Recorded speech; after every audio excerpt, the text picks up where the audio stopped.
Hello and welcome to the Goddess Ritual Guidebook. I am the creatrix, Tanya Lynn with Sistership Circle, and I am so excited to interview a woman who has been an inspiration for this project. And so we're going to dive into all the things that will help you really invoke the goddesses in this guidebook, and that is Sally Kempton. And so let me share a little bit about you, and then we're just going to dive in.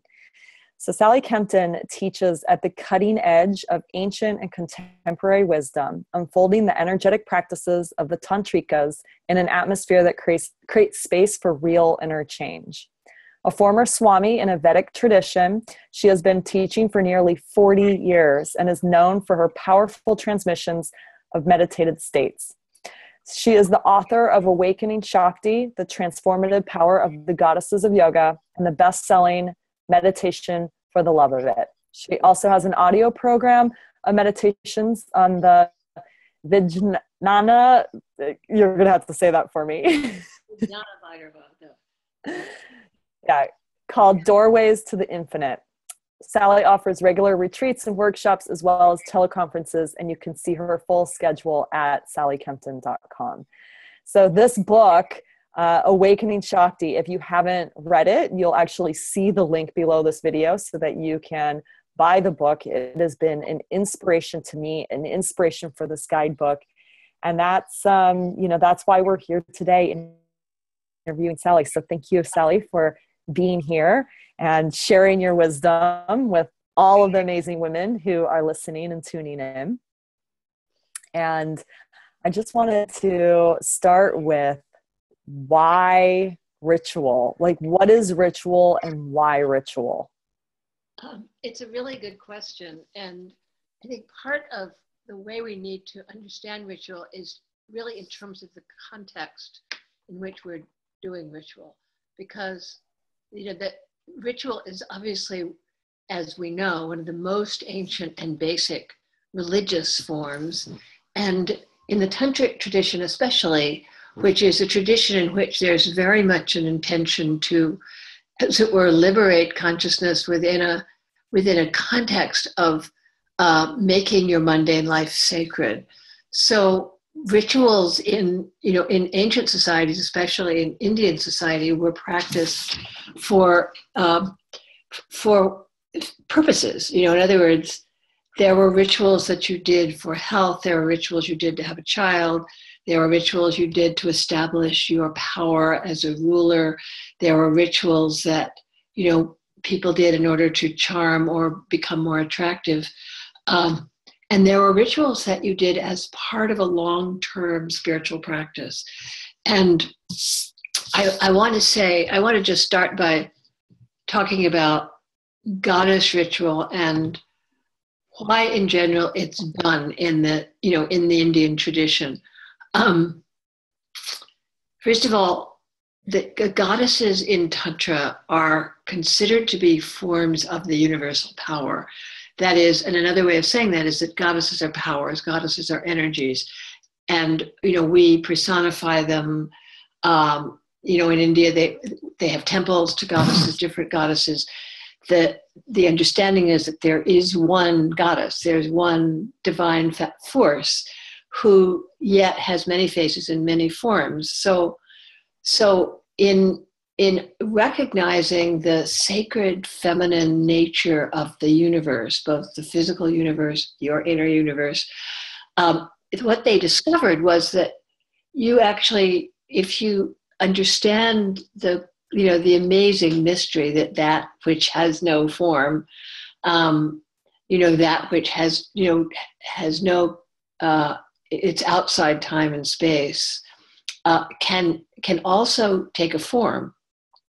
Not only the form of your body and my body, but also a unique, sacred, highly powerful, subtle form, which is what we call goddesses. And in the tradition, you did ritual for the sake of earning some connection with a goddess. usually for the sake of acquiring some powers. And the powers could range from, essentially magic tricks to the, what was called the great power, which is the capacity to know your true self. So in Tantra, even people who are very, very serious inner practitioners did ritual as part of their daily practice.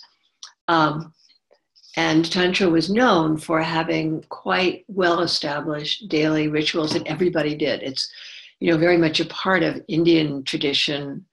Actually, most of the old religious traditions.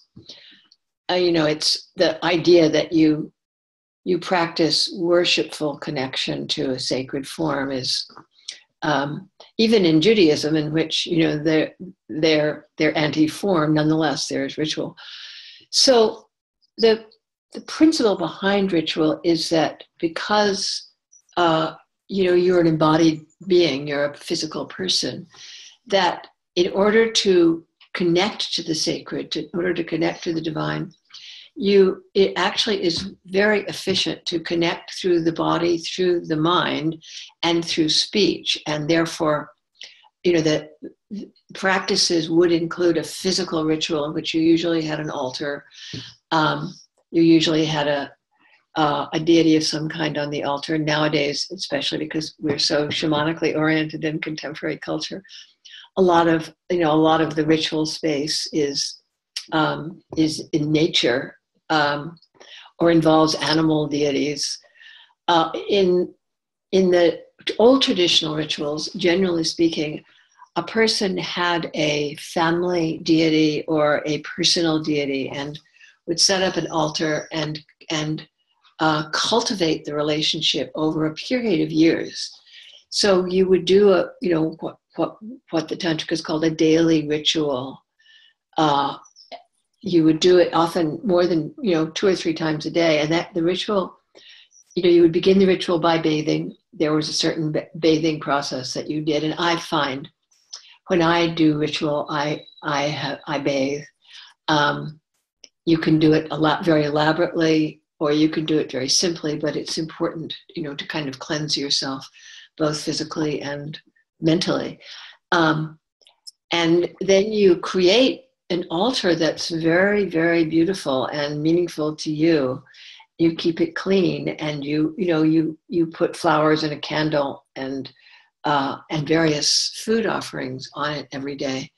So it then becomes, the whole ritual becomes ingrained in your body. So in my experience of the rituals that I do, is that when I first began doing them, they were kind of mechanical. I didn't, have that much experience of power in the rituals.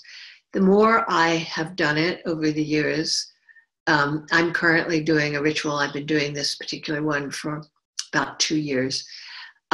It's becomes, a practice that has so much power that when I'm out of sorts or when I need to focus, I can do the practice, which is very, very simple, classical, tantric, simple puja, simple, offering ceremony.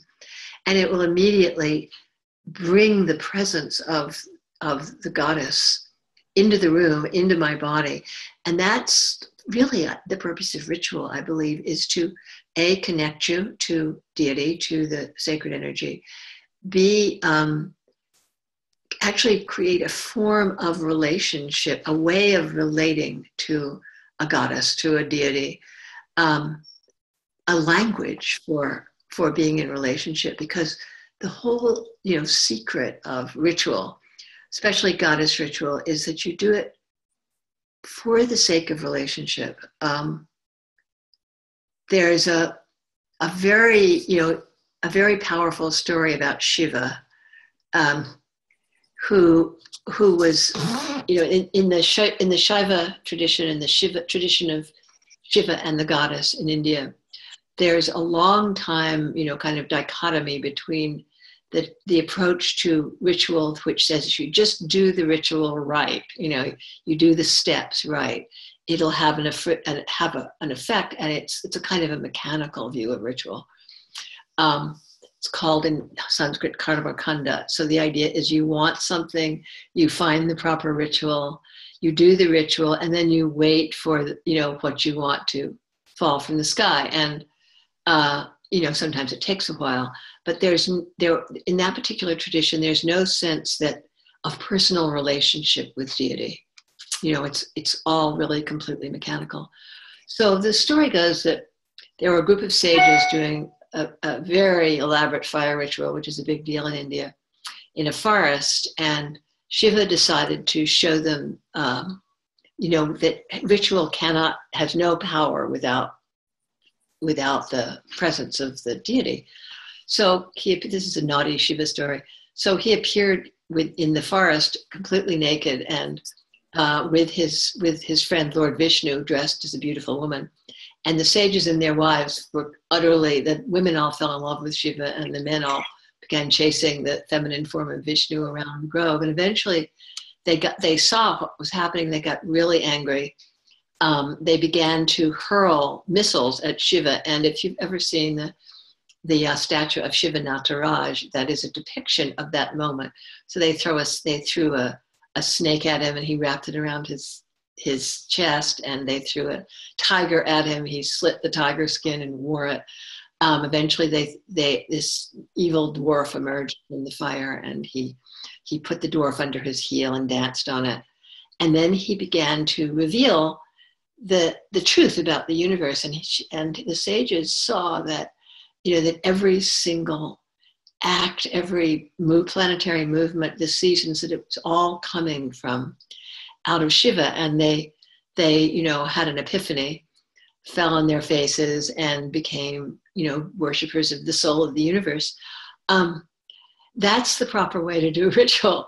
In other words, with the understanding that what gives the ritual effectiveness and power is your devotion to the being who you're invoking. And this is, I have found, especially true with goddesses.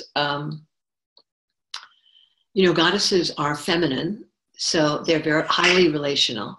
That in many of the traditions,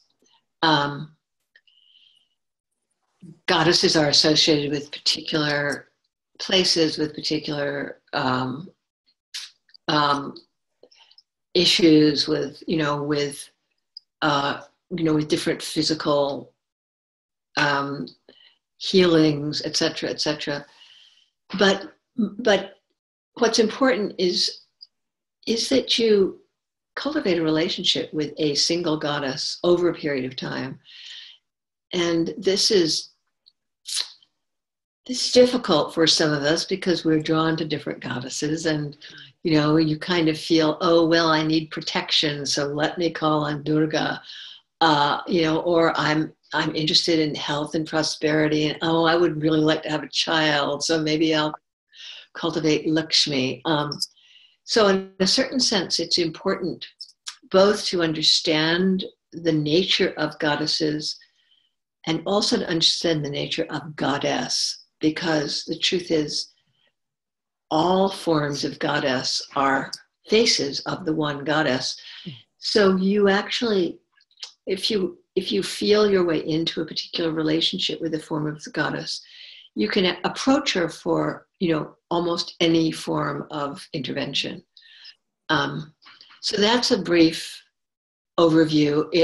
The thing about ritual is that at least again, classical tantric ritual, you always begin by installing the deity in your body, especially in your hands, using sacred seed syllables.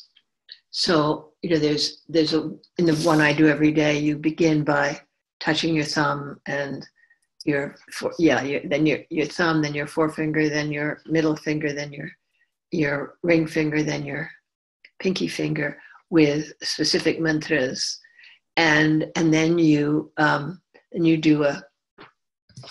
touch the different parts of your body, the heart, the crown of the head, and you use a ritual like that. You use a gesture like this. You use a mudra, and the crown of the head, and then the outside of the back of the head, and then you cross your hands over your heart and touch your eyebrows, your eyes, including the third eye, reciting mantras. And then you do a protective mantra, which is supposed to protect the ritual space. And only then begin the ritual. And the idea is that, there's a tantric verse which says, worship goddess by becoming goddess. So in other words, you don't perform ritual with the idea that you're a small separate person and this great mighty deity, you're petitioning them. You do it with the sense that there is oneness between you and the goddess. And that's an enormously important part of tantric ritual. It makes a huge difference. Although in my experience, we often have to go through a process of really recognizing our own depth and sacredness before that teaching becomes absolutely real.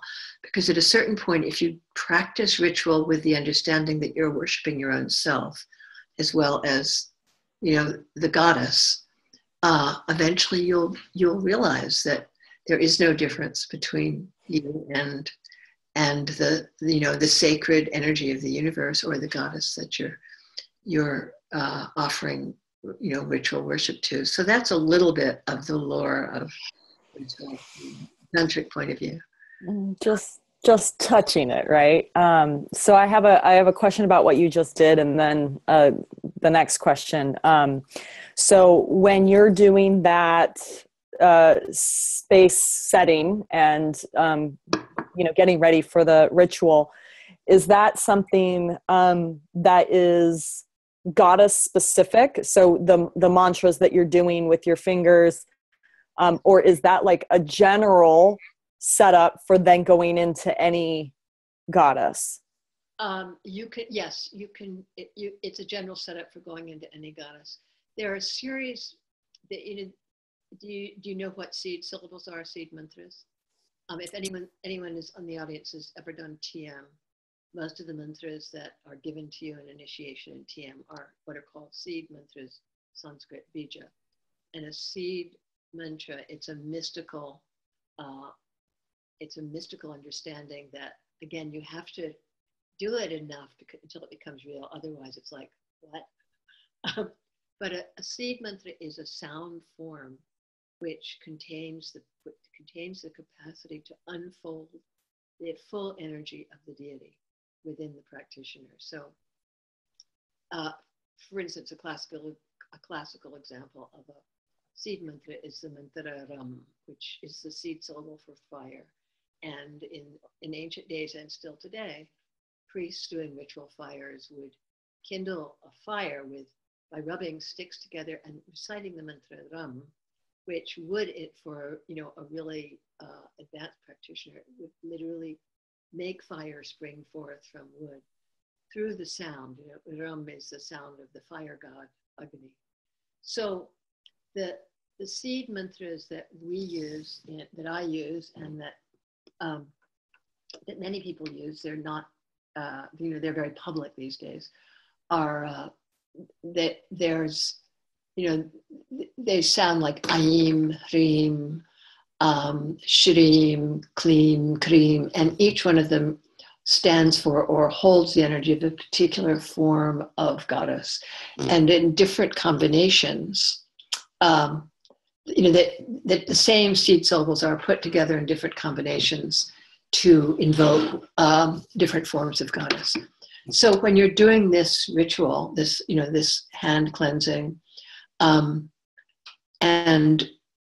there are different ways to do it. In other words, there are different syllables that different traditions, different aspects of the tradition give you. But this one, you touch the thumb and you go, Om Aim Angushtabhyam Namaha, which means I install the energy of the goddess Saraswati, or the goddess of beginnings, the goddess of inspiration, in my thumbs. I bow. So, and then Om Kleem Tarjanibhyam Swaha. Kleem is the mantra of divine beauty. Om Salmadhyamabhyam Vasat, which means I I offer, I ask that the goddess of that my middle finger be protected by the goddess. Actually, the mantra, the syllable Sa, is a complex syllable that essentially invokes an aspect of the goddess called Lalita, and it's a mantra of liberation.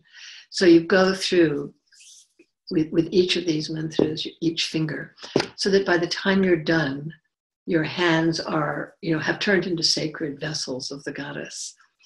And then you do the same thing in your body. Om Aim Hridayaya Namaha. This is the mantra that you use for it. Om Klim Sirase Swaha. Om Thou Shikaye Vasat. Om Aim Kawachaye Hum. Your hands every Om Klim Nitra Traye Swaha Vasat. And then you clear the space.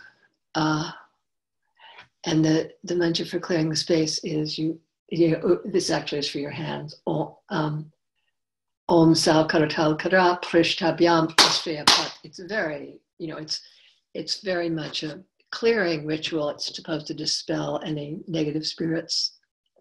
And then you say Om Bhurbhuva Swaha Swaromiti Digbandaha, and creating a ritual space. And then from there, you begin to make offerings, and you make the offerings to the elements, saying, I offer my salutations to the soul of earth, to the soul of water, to the soul of air, to the soul of fire, to the soul of ether, and with the understanding that it's Goddess herself who is the soul of all the elements in the universe. And you make offerings of this. I do a very simple ritual. Do offerings of flowers, of incense, of a ghee lamp, of fragrance, and of several kinds of food. So, and then you continue with your practice, which in my case is a chant. So you then go on to chant. In the case of the ritual I do, it's a chant that I do to the different forms of the goddess Lalita, which invoke her in all of her beauty and power. And in the process, it creates, by the time you're finished with it, or even in the midst of it, this kind of indescribably sweet sense of blissfulness, joy, sacredness. It's very enlivening for your body. It changes the space of the room you're in. It's profoundly purifying and joyous. So that's how I practice ritual.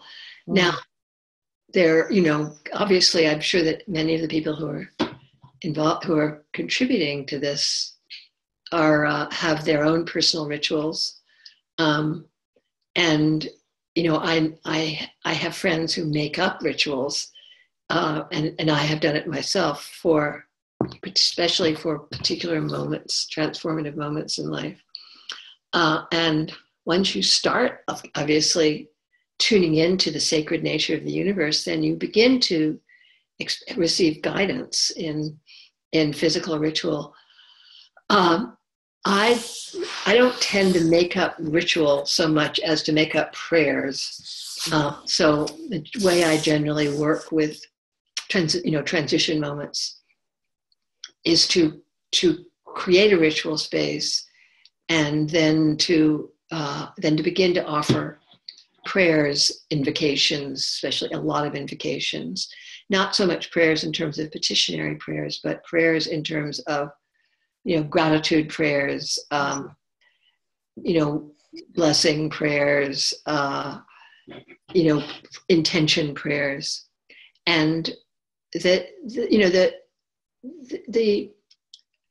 secret of ritual in Tantra, and I think this is incredibly important, is to recognize that ritual is one of the highest forms of enjoyment that is available to a human being. And I'm sure you know this, Tanya, that once you begin to open yourself to what ritual really is, you realize that it's a way of playing and communicating with the sacred particles at the core of every molecule. So, and as you become more, let's say, versed in it, which doesn't mean an expert in doing the ritual, but an expert in tuning yourself, putting yourself into the ritual, then it literally feels as though you're remaking the world with every gesture. You remake the world every morning.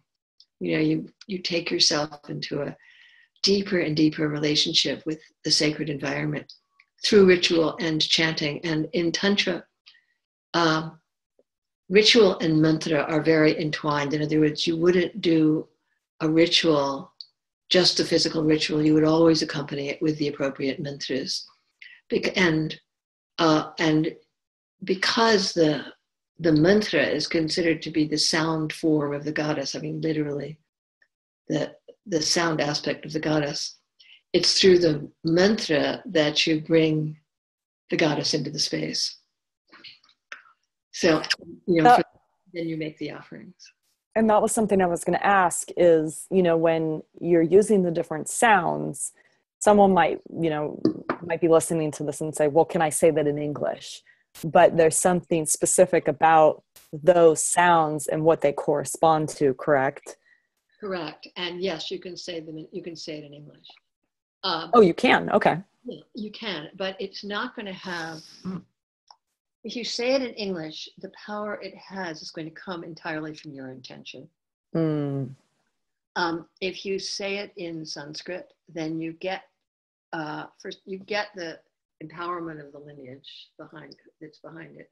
You also get the vibratory resonance of the syllables. Now the thing about mantra there's different schools of how to, you know, the efficacy of practicing with the Sanskrit mantra if you haven't been through the whole process of learning Sanskrit and learning the correct pronunciation. If you're doing ritual in the formal way, if you're asking for boons and you're invoking goddess for the sake of receiving a boon of some kind, knowing how to pronounce the Sanskrit mantras correctly is very important. You're doing the ritual for the sake of devotion. Then what's most important is the feeling with which you do it, and a slight lack of skill in the pronunciation is made up for by the devotion. So what I've always found, and what I always suggest to people, is that you really cultivate a sense of the energy inside the mantra as you feel it inside your inner body, and make that the focus of your practice, because in that way the felt sense of the mantra in your inner body will grow, and you'll begin to feel goddess presence in the midst of the ritual and afterwards. But yes, of course, you know, nowadays we like to do rituals and prayers in our own language, and that it has the advantage of being comprehensible. But a seed mantra it's literally a packet or an energy vortex of it's literally divine energy. So once you begin to get that, that's what you want to do. You know, and as with all prayer, you know, as with any sacred practice, the more connected you are to the heart, the more connected you are to your inner self, the more powerful it's going to be, whether you're saying it in English or saying it in Sanskrit or saying it in another ritual language. You know, people do ritual in Hebrew, or they do ritual in other languages besides Sanskrit. But all these sacred languages, you know, have a tradition that it's in the sounds that the transmission occurs. Not so much in the meaning as in the sounds. I think having them together is is great. It's great to know the meaning, and it's great to cultivate the sounds.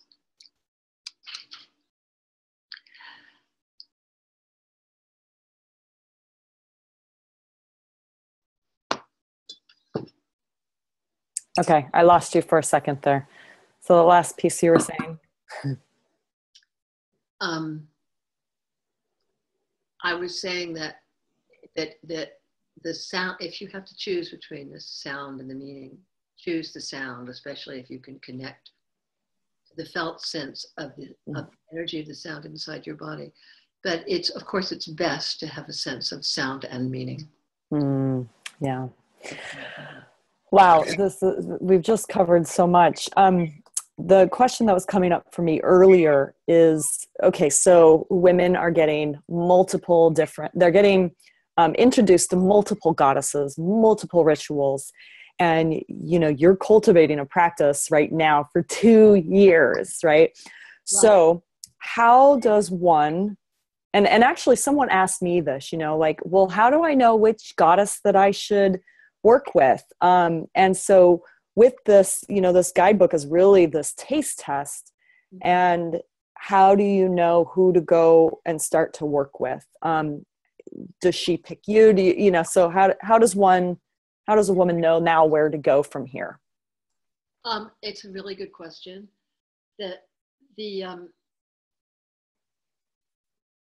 One of the, you know, I have a book called Awakening Shakti.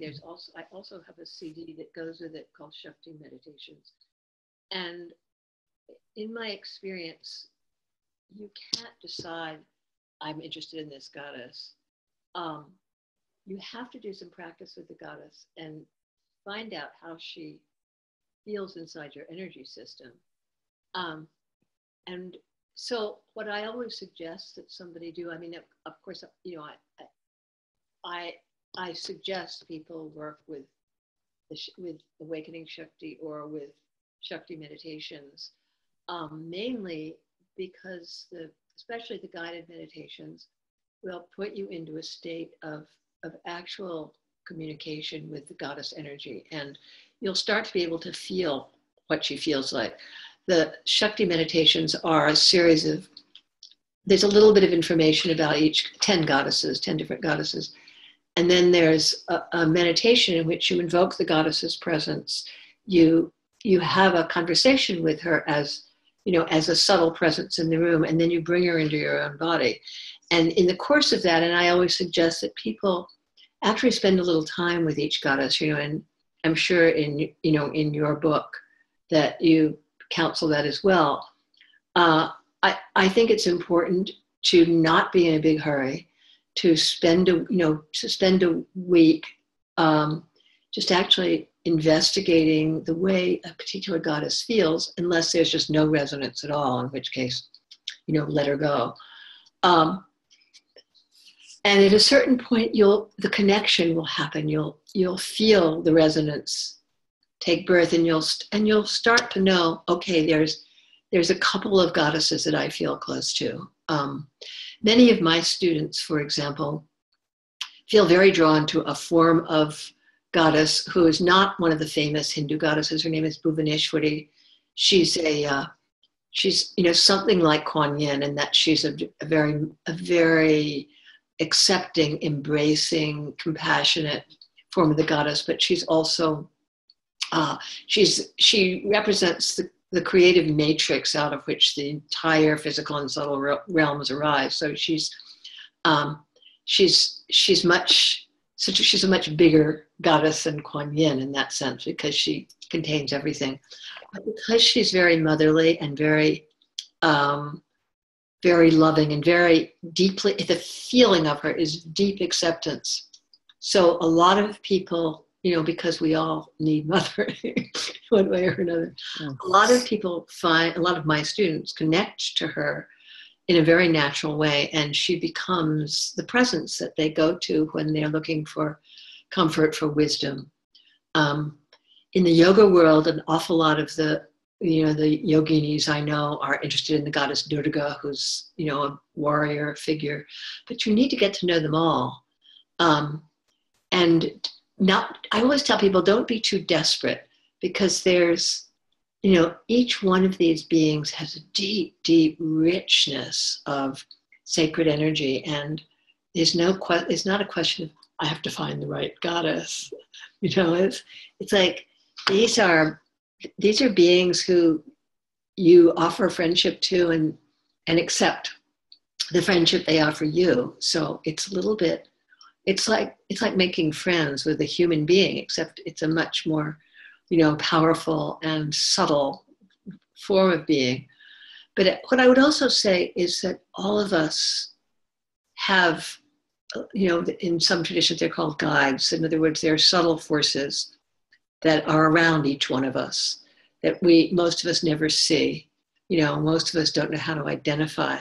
But the more subtle you become, the more you begin to sense when these helpful energies are around you. And what ritual does at its most primal level is give you an avenue for connecting to those beings who want to help you, who are, present in the field, but mostly need to be invoked or invited in order for you to experience them, because it seems that in most cases, subtle helping beings wait to be asked, they wait to be invited, they wait to be invoked. And so when we do ritual and we do invocation, what we're doing is training ourselves to ask for help, to get into conversation with subtle beings, and to have patience, to have the delicacy, that is required to deepen a relationship over time.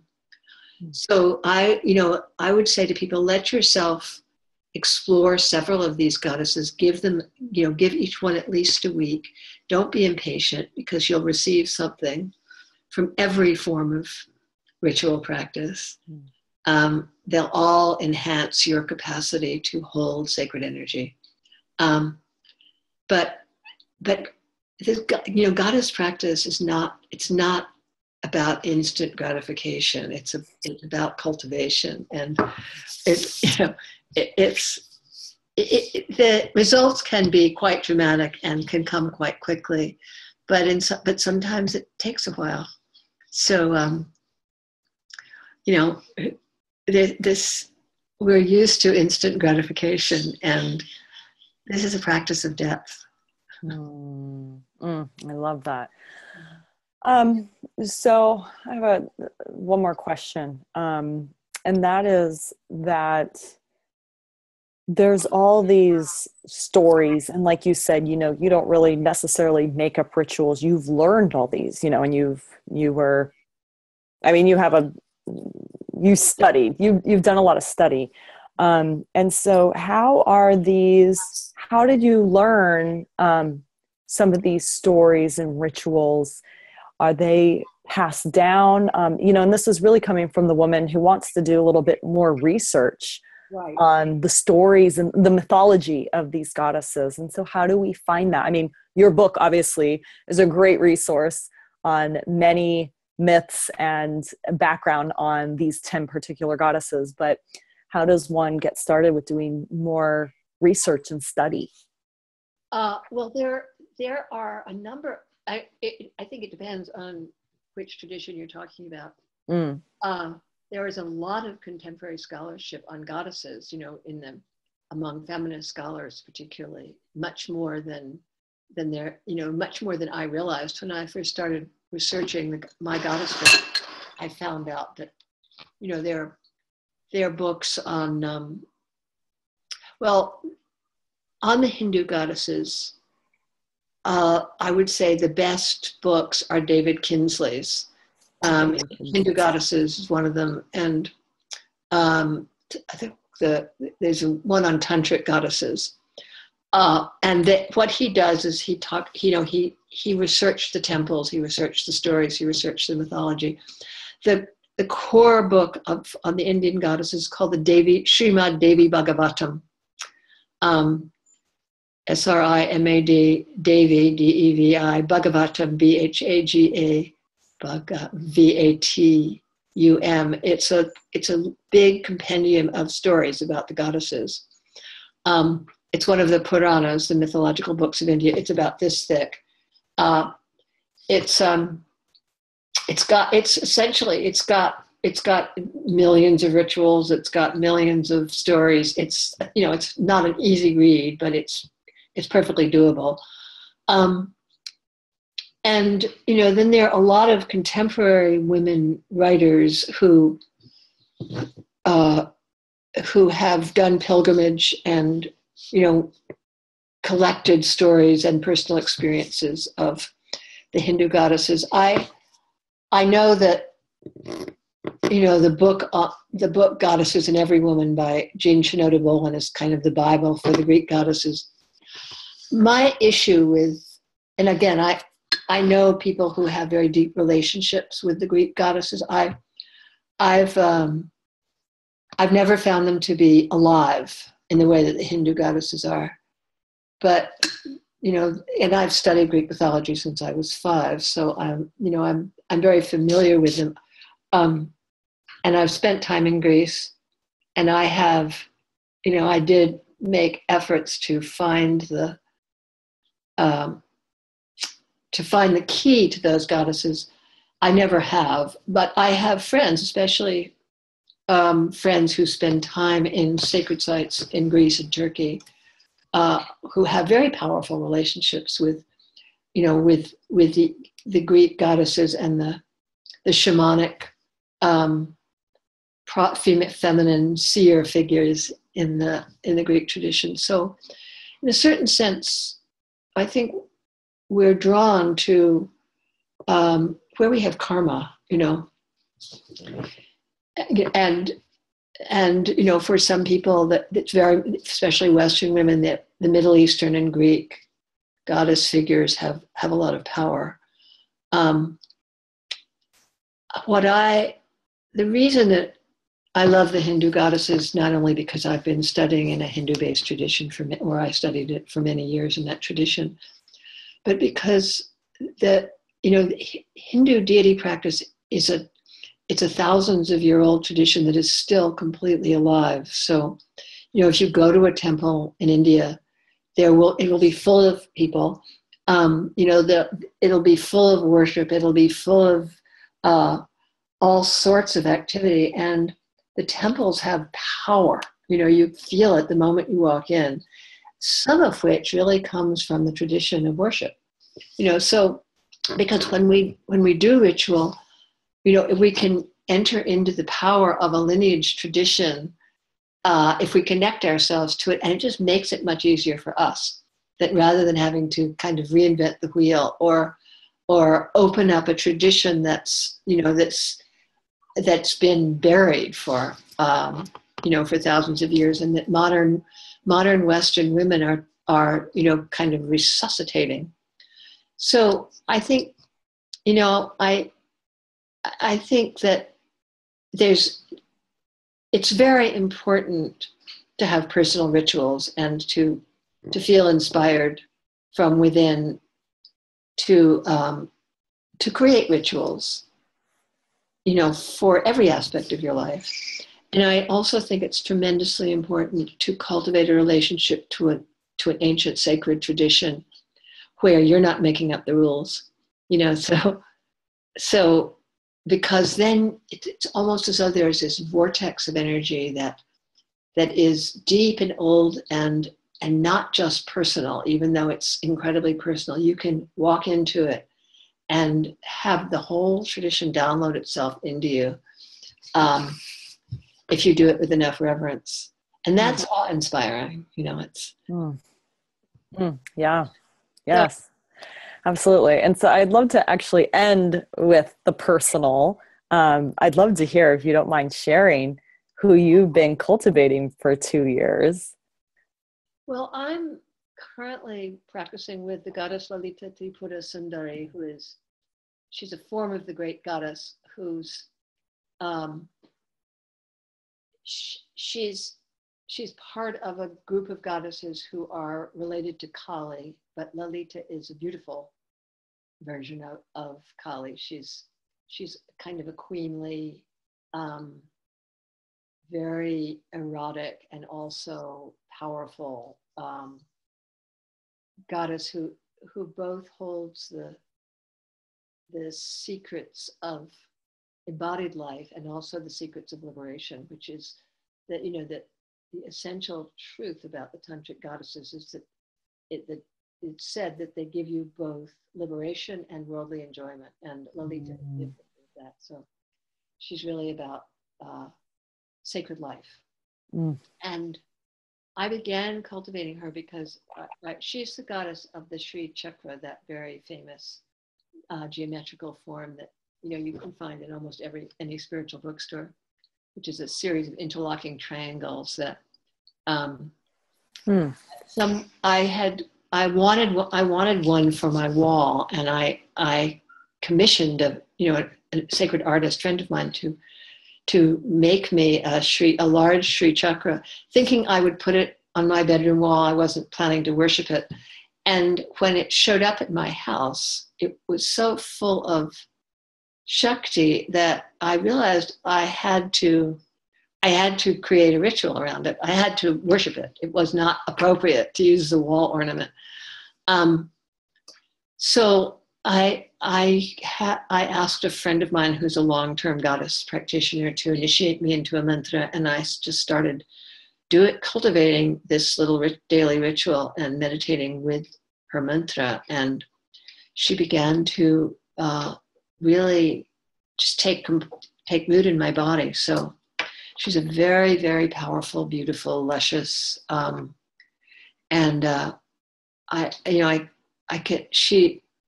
goddess. When you take a goddess into yourself and continue practicing with that goddess for a period of time, she eventually comes alive inside you, and you begin to experience her, in my case, in forms of light and blissfulness and kind of transformed energetic experience.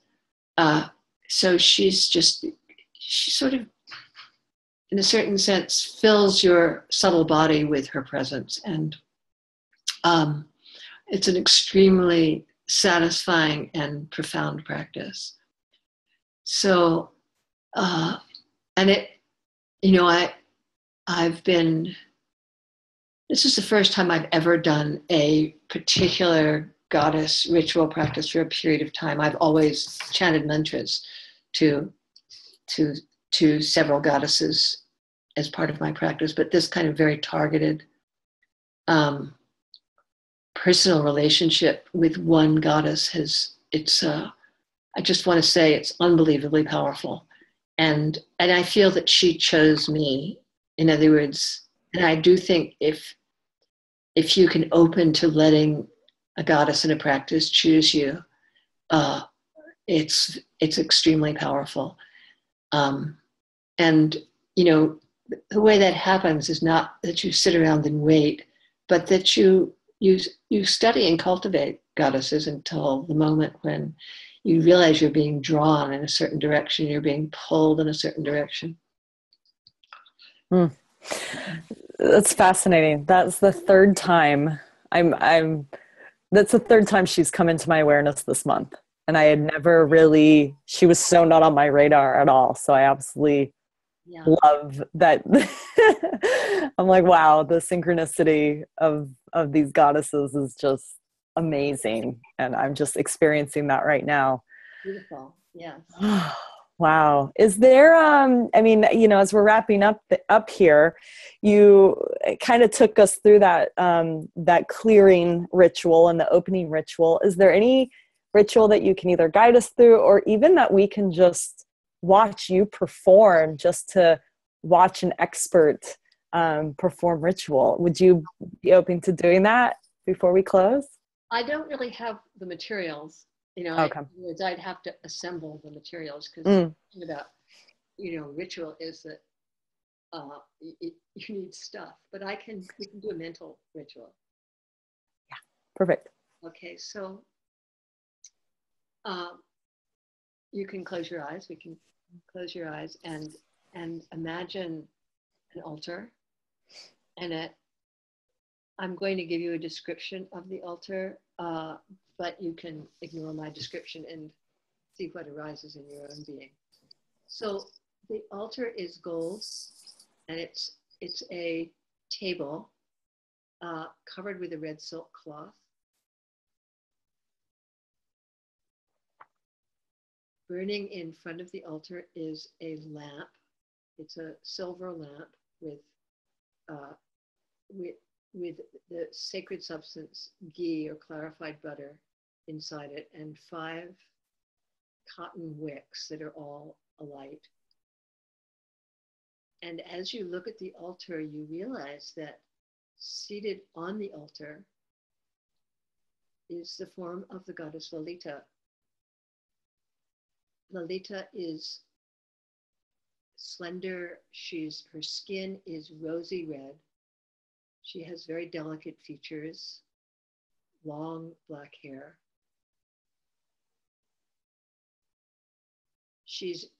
Her body is wrapped in a red silk cloth. She has 4 arms, 4 hands. In one hand, she carries a bow made of sugarcane. In the other, she carries 5 arrows, which are the arrows of desire.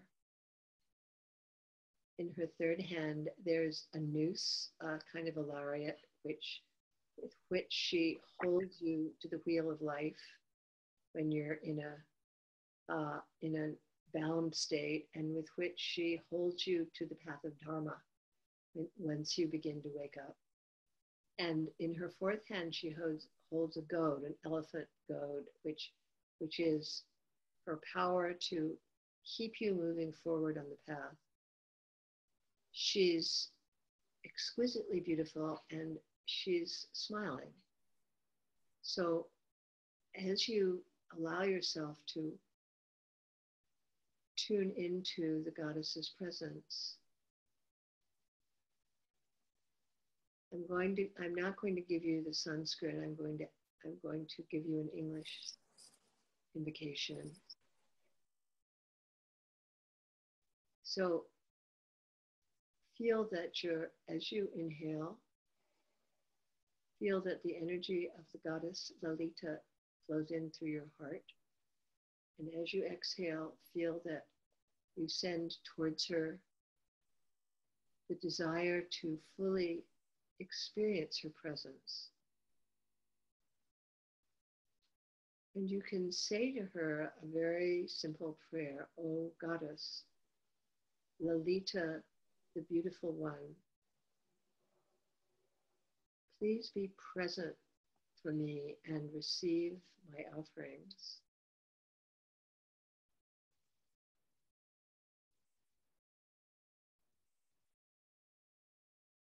Now imagine that in your hands are beautiful flowers, gardenias, roses, jasmine, fragrant flowers. And imagine yourself offering them to the goddess, as though you can pick up these exquisite flowers and then pour them into her lap. See if you can feel her receiving the flowers. See if you can imagine the fragrance.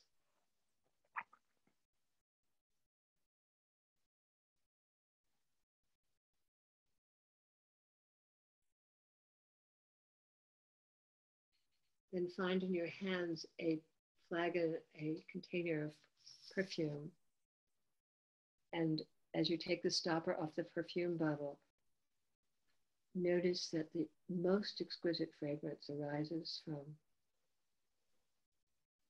the fragrant oil. And as you put some on your right hand and you smear it on the hands of the goddess,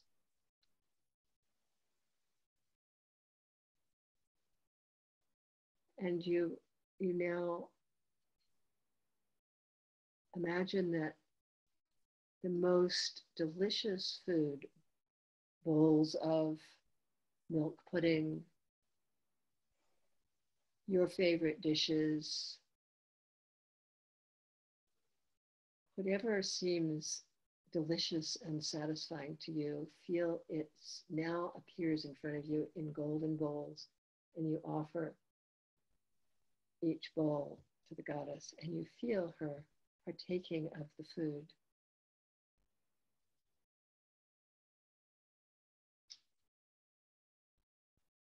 You offer her wine. Goddess Lalita is always worshipped with intoxicating liquors, so you offer her wine in a golden bowl. And cooling, refreshing sherbet, cold fruit drinks. And now you begin to offer her jewels and golden coins. And anything and everything that you can think of that is beautiful and pleasing, you imagine it and offer it to the goddess's feet. And in this practice, once you really get into it, you can use your imagination to create all sorts of beautiful things and offer them to the goddess. You can offer houses, you can offer the seashore, you can offer mountains, you can offer whatever you can think of that is beautiful. And when it's over, you fold your hands and you say, please receive these offerings.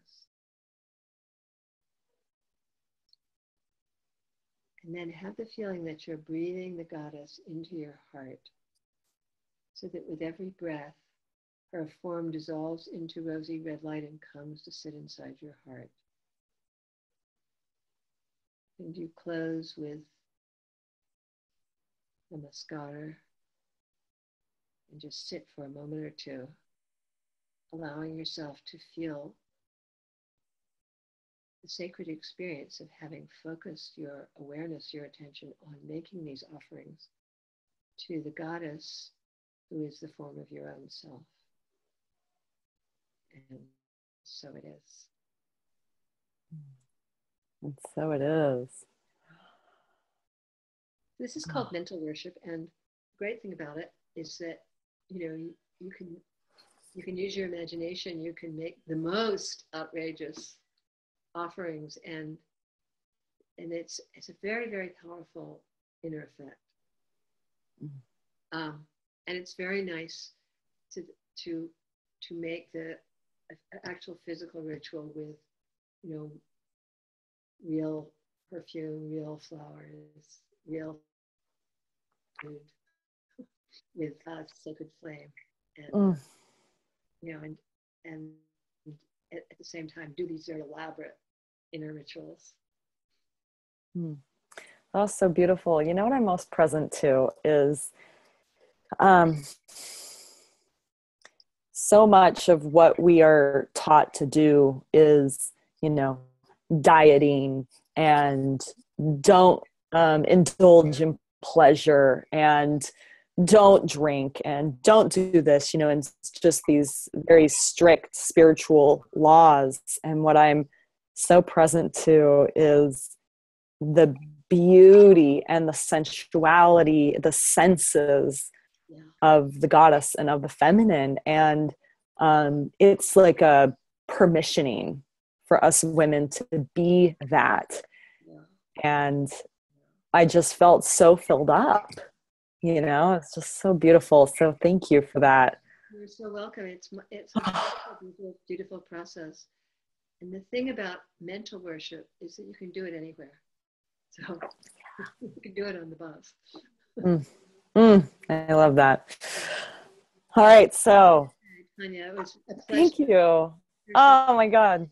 This was amazing. I just feel so honored that you've spent so much time and just created such a beautiful context for this guidebook and giving women just such an access point for now to use these different rituals and to explore. And so ladies, if you are as inspired as I am by Sally, please get Awakening Shakti book, as well as you can learn more about her at sallykempton.com. And anything else you want to add for us to wrap up and complete here? Well, I do a lot of courses, not online, but teleconference courses. And a lot of people learn this material from me through the telecourses. So, and it's an easy way to learn from me without having to go anywhere. So you can also find out about Perfect. on the website. Tanya, thank you. And Great. I know the book will be great, and we'll be in touch. So, namaste. Thank you. Namaste.